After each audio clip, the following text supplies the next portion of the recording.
Hello, this is Zahir from ActiveDonor. Just a quick video on how to do your IT3D submission with ActiveDonor, which is completely free for all annual subscribers using ActiveDonor.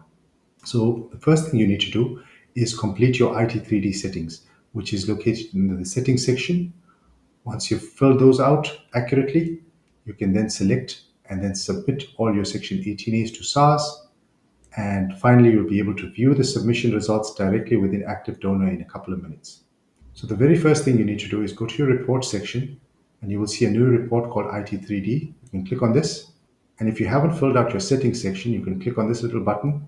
Here, you can select ActiveDonor as the submitting entity if you want ActiveDonor to do the submission for you, or you can select Other if you want to do your own submission. In this example, I'll be using ActiveDonor to do the submission.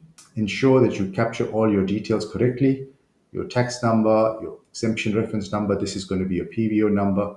Make sure there's no spaces or slashes. Capture everything accurately, your address details. Ensure you authorize ActiveDonor to do the submitting for you and press save. Once you've saved this, you can go back to the IT3D report.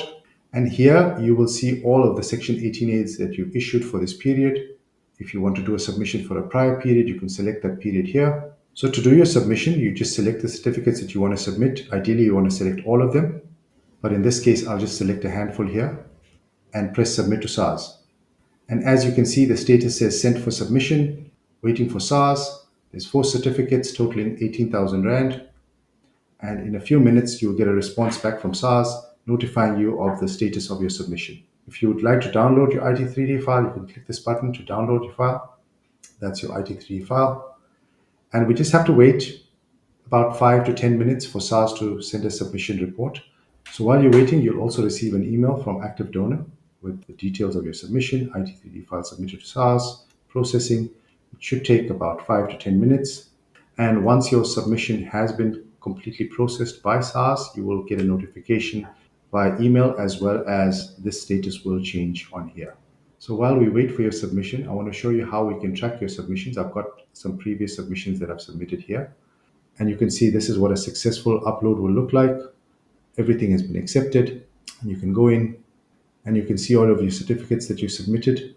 Success, there's no warnings, nothing rejected. Here's another example with a warning. So you can see the tax number was left blank, but it was accepted with a warning. Here's one that was rejected. You can see we submitted 2 certificates. It was a partial upload. These 2 were rejected because they did not meet the SARS requirements. And these 2 certificates can be resubmitted. You can correct the details and resubmit them back to SARS. If you choose to do your own submission, in this case, we will not track the IT3D file. So you won't be able to view the status of it, but you can download it and submit it via HTTP. And it's as easy as that. Essentially, just come in, select your certificates, and press submit to SARS, and that's it. So that's the process. It's quite straightforward, easy to use, and we've tried to eliminate all of the headaches that come with submitting your IT3D. If you have any questions, please feel free to reach out to us. You can email us or message us through the application, and we'll be happy to help.